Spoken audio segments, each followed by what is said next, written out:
Hi, humanity. It's interesting how they show us the morning routines of millionaires and billionaires and tell us that that's the kind of morning routine we need to do. I'm sorry, but I'm not Bill Gates, nor am I Tony Robbins, and actually, nor do I want to be one of them. Um, their morning routines were also built on years of experience. They grew up in a different era. They had different emotional bodies, and I'm pretty sure that they're not empaths. So, why should we be doing the morning routines of uber successful people when they are capable of doing things that we're not? Maybe you're a single mom who has three jobs and you can't even pay the bills and you don't even have gifts for the holidays. And now you're being told to read in the morning and take a cold plunge. I just don't buy it. Hi, humanity. I started this community for people like me and you, regular folks who actually want to inject spirituality and practical tips from biohacking and neuroscience into our everyday lives so we can continue to hustle and build the lives that we want to live. I would love to run off on the beaches of Tulum and just do meditation circles all day and swim and enjoy with nature. But guess what? I got to work. I am a real estate investor and a prop tech advisor. I do a lot of sales and marketing, and I work my butt off. I am constantly burnt out, but not so much anymore that I have really started doing what I'm about to share with you now. So the way I start off my morning is very, very unique. Every single morning, I don't adhere to a strict routine. I adhere to my body's routine. So this is how it works. Number one, I start off with a body scan. What is a body scan? We are a mind, we are a body, a physical body, and we are a soul, right? Our spirit, our soul, the purpose of the reason why we're on this earth. Now, if you wake up in the morning and your mind is going crazy, you could start off your morning by journaling. If you wake up in the morning and your body is hurting you, you could start off your morning in meditation or yoga or like a walking practice. If you wake up in the morning and your soul is in turbulence, do not start by journaling. Instead, do something physical like a walk outside in nature. Let me get into this, okay? So now there are a couple of things that almost every morning routine has. I mean, it might be a cup of coffee, it might be water with lemon, it might be journaling, meditating, movement, but almost everyone has these 5 elements in their morning routine. Now the question is, what order are you going to be doing them in? And you want to do them in the order that is going to create the best optimal results for you to launch into your day on the most positive note. Let me get into this. When your head is consistently going, that means you are worrying about something, you're a little bit too much in your physical body.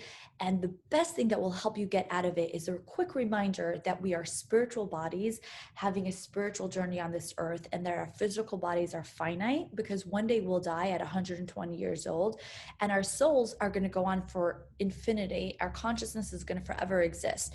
So the only thing that is bothering us right now, whether it's the job, the kids, the guy, the way your friend spoke to you, the way your sister's acting, the fact that you don't have enough money for dinner tonight, these are things that are very important. But if you take your perspective and you realize that nothing in this world is personal, that everything is kind of part of this grand scheme of things, and you're able to take yourself out of your situation, 5 years, 10 years, 100 years, out of earth, looking down, you're this little ant in this existence. Now, the world was created for each and every one of us, and the world was created for you to be a better version of you. And everything that happens around you is to help mold you to become a better version of yourself.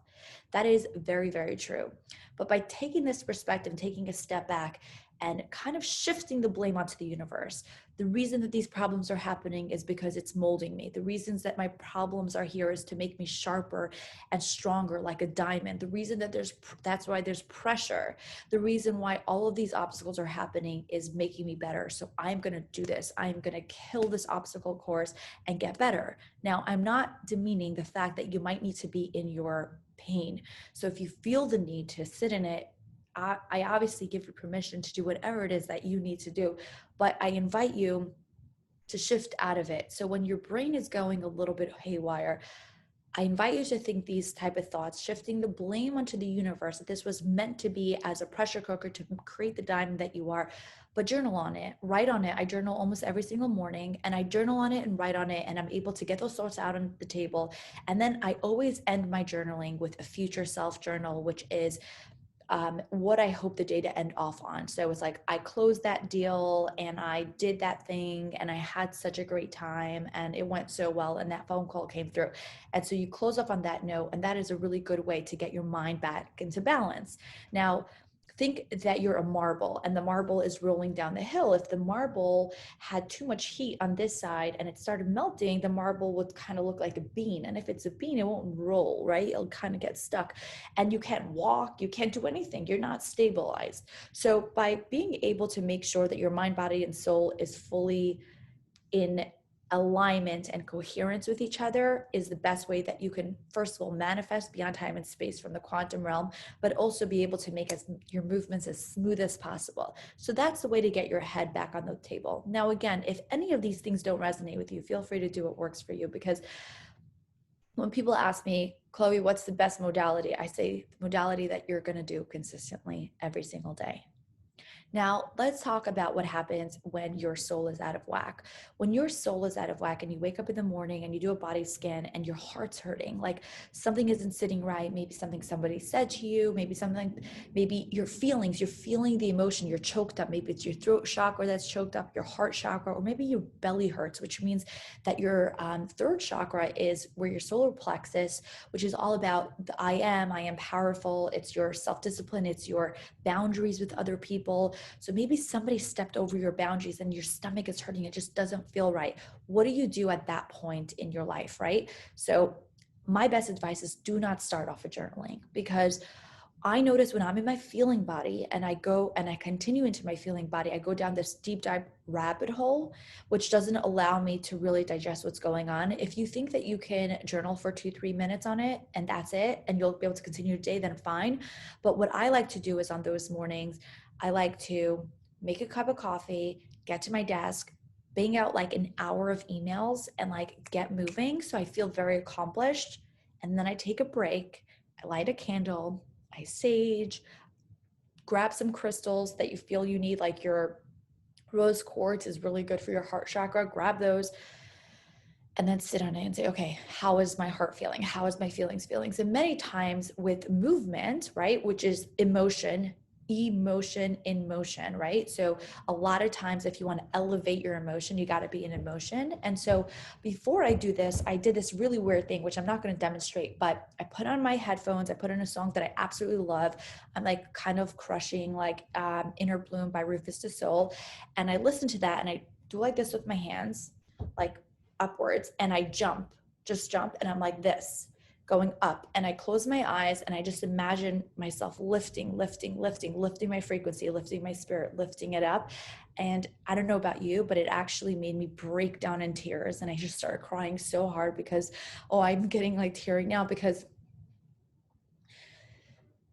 that's why sometimes for empaths, it's scary to tap into your physical, into your emotions, because when you go there, it's so much harder to break out of it because you just feel so much.